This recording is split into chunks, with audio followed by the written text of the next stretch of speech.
Hello everyone, this is TheMagiBum here, and I'm going to be casting another StarCraft 2 game.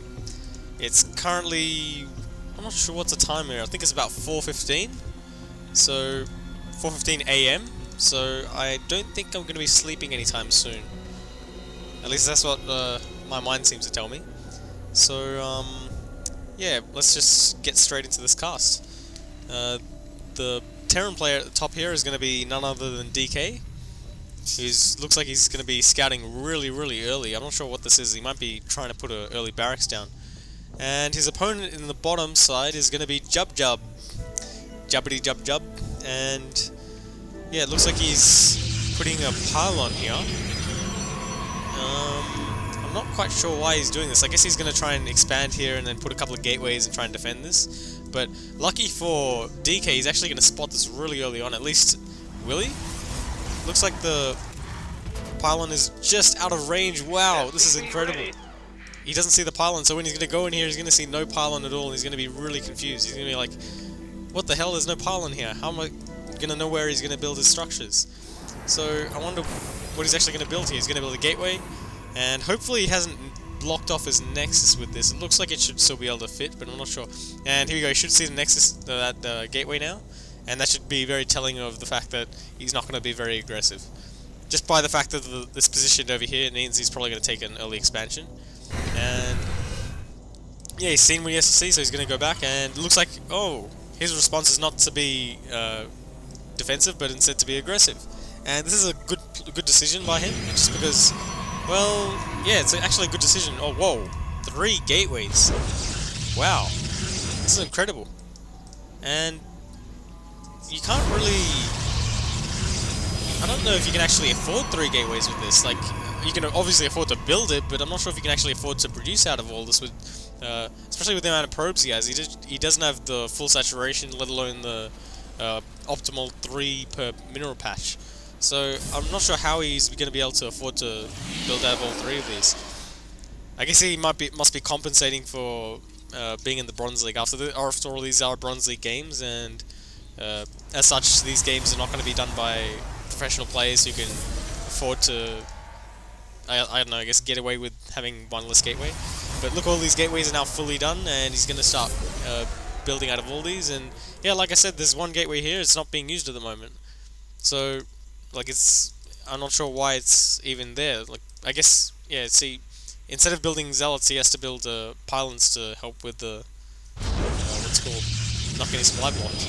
But yeah, this looks like it might be a really big attack, but we're seeing 2 tech labs coming out now. This is not the best move, I don't think. I think getting a reactor and a tech lab is probably better, because you get more production out of this. Plus, Marines are actually better against Zealots than Marauders, although Marauders do have that concussive shell, which can slow down Zealots to crawl, which means that you can easily micro Zealots around.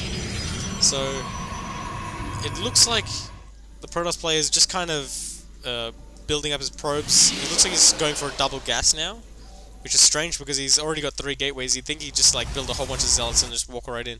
This is the part where like a Terran player would want to have a wall in, because again, against all these zealots, if you're just hitting a wall then that's constantly being repaired, then you're not going to be doing any damage, apart from like slight economical damage in the form of SCVs being pulled off the mineral line so they're not mining, as well as having to repair, which is costing minerals. So like, even though that might seem like a lot, it's actually not a lot, considering that you're losing zealots, which are about, well, what we've got here is about 500 minerals worth of zealots. He could have built 1 zealot instead, not have any of these gateways, and be able to get another nexus out straight away. But instead he's trying to be more aggressive. And so far it looks like he's paying off in the supply lead, because it looks like he's 36 to 27. And that's probably partly because DK's supply blocks, at least for a little while. So yeah, it looks like DK is just going to build up an army, and the longer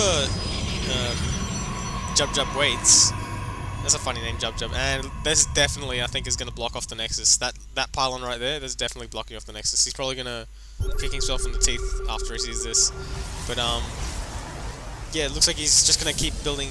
It looks like DK's actually seen this. He's scanned it out, seen these 3 gateways. He's seen that there's no cyber core. At least he might have to assume that there is a cyber core, even though there isn't.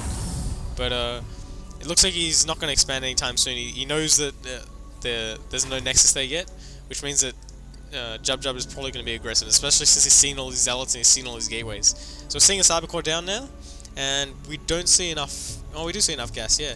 So he should be getting warp gate research technology anytime soon now, but it looks like he might try to go for the nexus. Can we actually click this? No, we can't. So we can't actually find out whether he can build a nexus here or not. So now he has the money for a nexus. He should be trying to put one down. If he can't put one down, it's probably because of this pylon and maybe even the edge of this pylon as well. So he's selecting this. He's probably he's gonna kill off this pylon. I called it. Aren't I incredibly knowledgeable? I know exactly whether a pylon is blocking the way or not. No, but seriously, yeah, look, this is gonna be a perfect wall in now. Well, I don't know, perfect. There's like destructible rocks here and stuff, but yeah. The problem with this is, though, you don't really want to wall in against a Terran player, because a wall in, what it does is it keeps out units, and if they're melee, they have to attack the building before they can get close. So if you just put like one cannon, it'll protect all these, because you have to attack this this gateway for a long time before you can even put a dent into it. And by then, you've already that one cannon, if it was protecting it well enough, it would be able to kill like, I don't know, about 10 or 15 Zerglings. And that in itself is a good trade for a Zerg player. So even if he loses his Nexus after that, he's or even if he takes damage on his Nexus, then he's still in such a good position that it doesn't even matter. But yeah, it looks like he doesn't. DK doesn't seem to be. There he is. Looks like he's ready to expand now. This is something that I'm not a big fan of. Just building your command center anywhere and then floating it over. I think if you want to be more efficient about it, you can maybe put it over here, so it just has to float right there, as opposed to be all the way over here, where it's going to float all the way over there. Or do you think you want to float it here? But really, if you were to try and defend your base, you'd have to get your army, select it, go all the way down here, go all the way around and try and defend. Whereas if you put it right there, your army doesn't really have to move anywhere. You could probably put them back a bit so you can go in between the bases, but you don't really need to expand to places that are really far away or really hard to defend, especially when you're versing a player who you think can really beat you. And especially on the ladder, those guys are usually pretty darn good at beating me, and possibly even DK.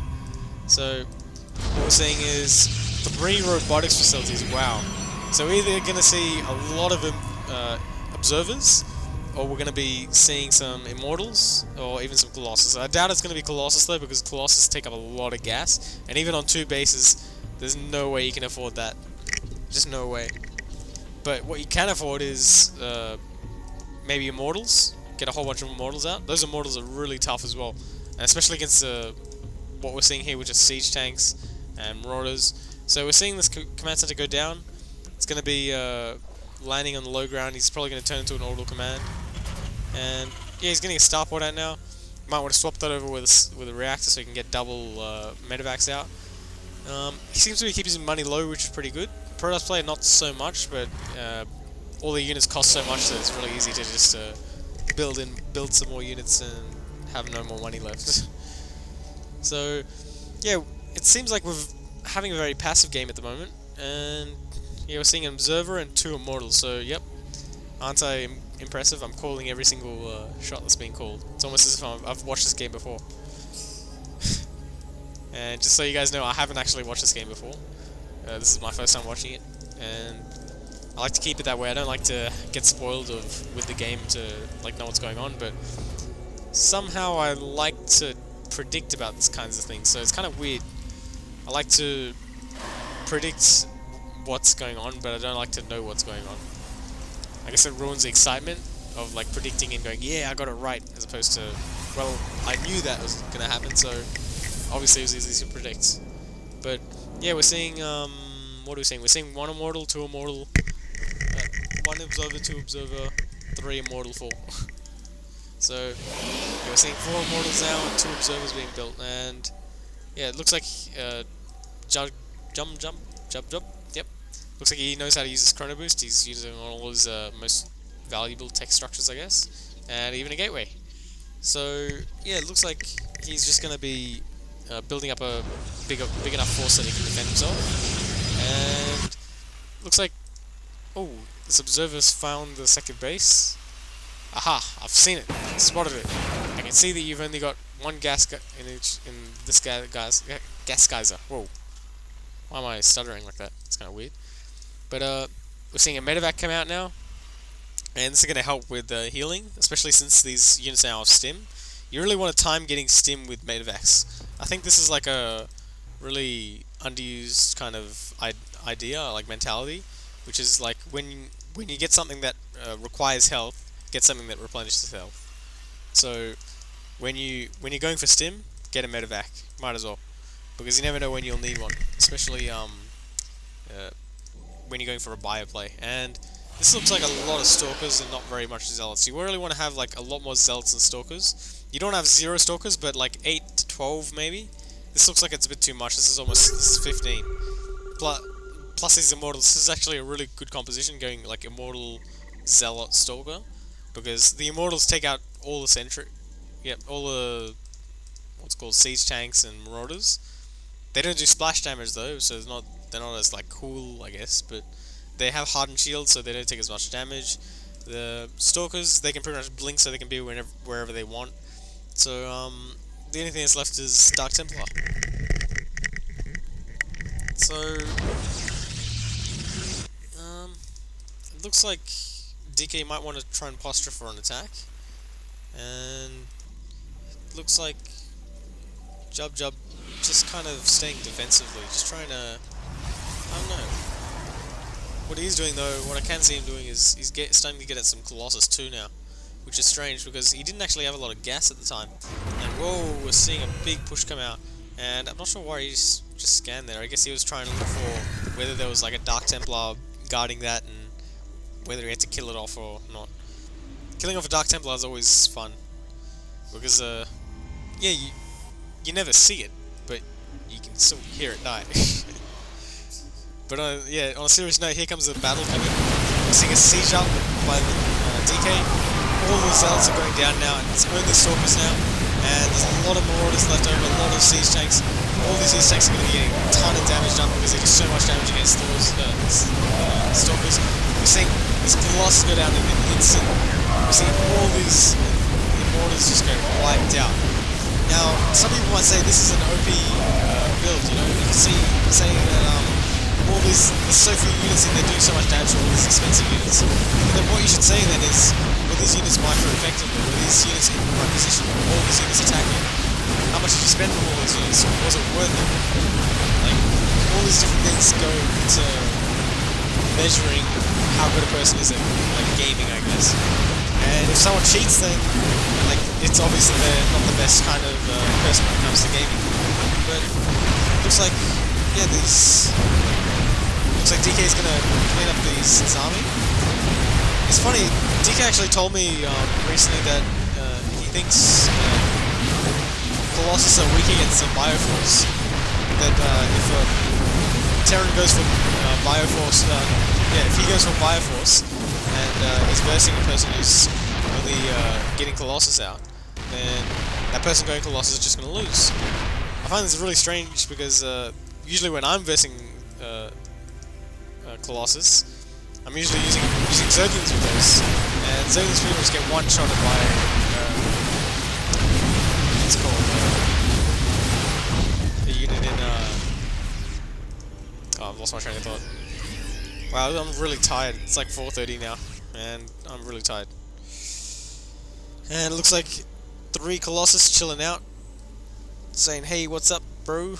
And looks like another big force is coming to reinforce, but I don't think it even matters. He's got like 3 siege tanks. This Colossus just walking right in, saying hi, giving a high five with the laser beams, and there goes JubJub with the GG.